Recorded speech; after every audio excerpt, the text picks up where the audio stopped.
Hello friends, आज हम DBMS start करने वाले हैं। डीबीएमएस का मतलब होता है डेटाबेस मैनेजमेंट सिस्टम। तो आज हम इसके बारे में पढ़ेंगे। डीबीएमएस क्या होता है, डेटाबेस क्यों यूज़ किया जाता है, डेटाबेस क्या होता है, इसके बारे में आज हम पढ़ेंगे। डेटाबेस एक बॉक्स की तरह काम करता है। जैसे आप एक बॉक्स ले लिया आपने, ठीक है। अब उस बॉक्स में आप क्या करते हैं, अपनी आइटम्स को आप अपने प्रोडक्ट्स को क्या करते हैं, स्टोर करके रखते हैं ना बॉक्स के अंदर। ऐसे ही हम एक डेटाबेस बनाते हैं। डेटाबेस के अंदर हम अपने डेटा को स्टोर करके रखते हैं। अब ये जो डेटा हम स्टोर करते हैं ये टेबल्स के फॉर्म में करते हैं, ठीक है।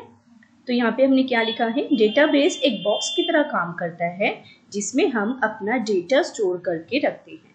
जैसे आप अपनी बुक्स को बुक शेल्फ में स्टोर करके रखते हैं, ऑर्गेनाइज करके रखते हैं, ऐसे ही हम अपने डेटाबेस में अपने डेटा को स्टोर करके रखते हैं, ठीक है।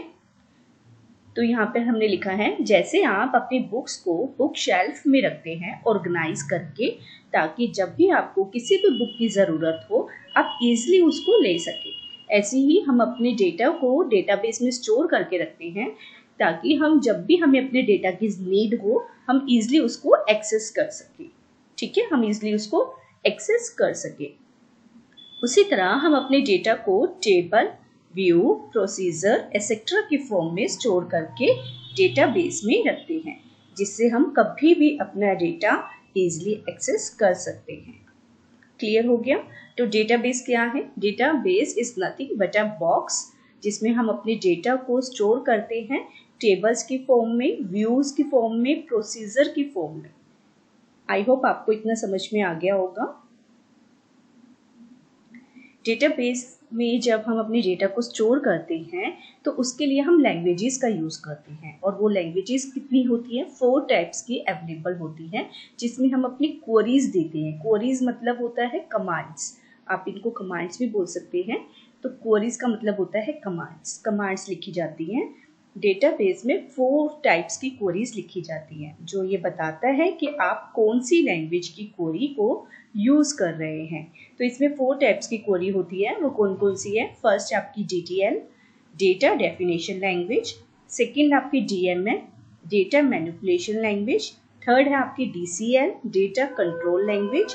एंड 4 आपकी ट्रांजैक्शन कंट्रोल लैंग्वेज, TCL, ठीक है। तो हम 1 बाय 1 इन 4 की 4 कमांड्स के बारे में पढ़ेंगे कि ये DDL जब किस लिए यूज़ किया जाता है, कैसे हम इसकी हेल्प से अपने डेटा को स्टोर करने के लिए एक टेबल को क्रिएट कर सकते हैं, अपने टेबल को, ठीक है, अपने डेटाबेस को क्रिएट कर सकते हैं और अपने व्यू को क्रिएट कर सकते हैं। तो ये हम DDL की हेल्प से कर सकते हैं।